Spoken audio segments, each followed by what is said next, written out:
(1889 से 1964) पंडित जवाहरलाल नेहरू आधुनिक भारत के निर्माता थे। उन्होंने महात्मा गांधी की अगुवाई में आज़ादी की लड़ाई में सक्रिय भूमिका निभाई। सन 1947 में ब्रिटिश सरकार की गुलामी से देश आज़ाद हुआ था। वे सन 1947 से 1964 तक भारत के प्रधानमंत्री रहे। पंडित जवाहरलाल नेहरू एक कुशल राजनीतिज्ञ के साथ साथ एक प्रसिद्ध लेखक भी थे। भारत की खोज उनकी लिखी पुस्तक डिस्कवरी ऑफ इंडिया का हिंदी अनुवाद है। इस पुस्तक का लेखन उन्होंने स्वतंत्रता आंदोलन के दौरान 1944 में अहमदनगर के किले में अपनी 5 महीने की कैद के दिनों में किया था। यह पुस्तक सन 1946 में प्रकाशित हुई। इस पुस्तक में नेहरू जी ने सिंधु घाटी सभ्यता से लेकर भारत की आज़ादी तक विकसित हुई भारत की बहुविध समृद्ध संस्कृति, धर्म और जटिल अतीत को वैज्ञानिक दृष्टि से विलक्षण भाषा शैली में प्रस्तुत किया है। अल्बर्ट आइंस्टीन के शब्दों में इस पुस्तक से एक महान देश के गौरवशाली अतीत और आध्यात्मिक परंपराओं की समझ हासिल होती है। यह पुस्तक इस महान देश के राजनीतिज्ञ, सामाजिक और सांस्कृतिक विकास को एक ऐतिहासिक क्रमबद्धता देती है। यह पुस्तक है बच्चों के लिए भारत की खोज।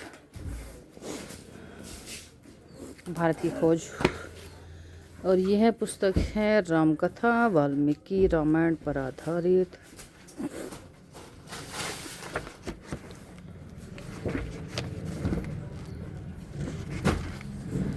राम कथा को बालक और बालिकाओं तक पहुंचाने की दृष्टि से इस पुस्तक को तैयार किया गया है। इसकी सरल बोधगम्य भाषा कि बालक और बालिकाएं इसके पठन से इसके अर्थ को समझे।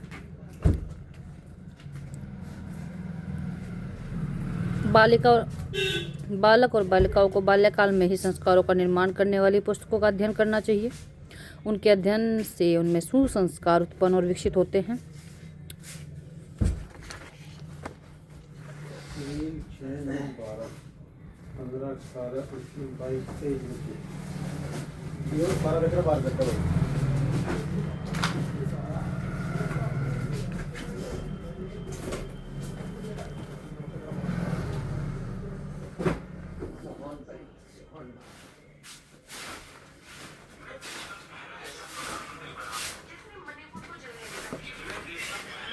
भरत राजा दशरथ व कैकेयी का पुत्र जिसे राज्य दिलाने के लिए कैकेयी ने राम को वनवास भेजा।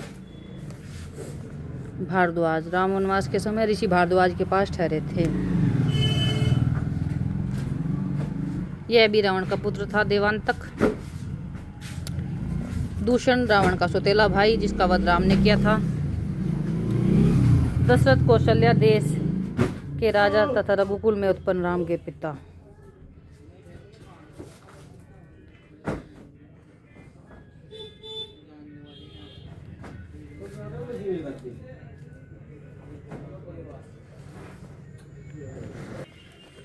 राजा दशरथ की 3 रानियां थीं जिनके नाम थे कौशल्या, सुमित्रा और कैकेयी। राजा और रानियों को समस्त सुख प्राप्त थे किंतु संतान न होने के कारण वे अत्यंत दुखी थे। राजा ने राजगुरु वशिष्ठ से राज्य के उत्तराधिकारी के बारे में चिंताबद्ध। ऋषि वशिष्ठ ने उन्हें पुत्रश्रेष्ठी यज्ञ करने की सलाह दी। इसके लिए सरयू नदी के किनारे यज्ञशाला बनाई गई। राजा दशरथ स्वयं जाकर ऋषभ शृंग को पुरोहित का कार्य करने के लिए बुलाकर लाए। रानियों, मंत्रियों, राजपुरोहितों एवं प्रमुख नागरिकों की उपस्थिति में यह कार्य आरंभ किया गया।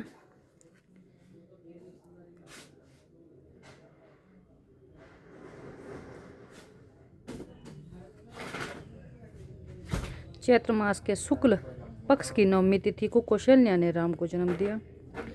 सुमित्रा के 2 पुत्र हुए जिनके नाम थे लक्ष्मण और शत्रुघ्न, और कैकेयी ने एक पुत्र को जन्म दिया जिसका नाम भरत रखा गया।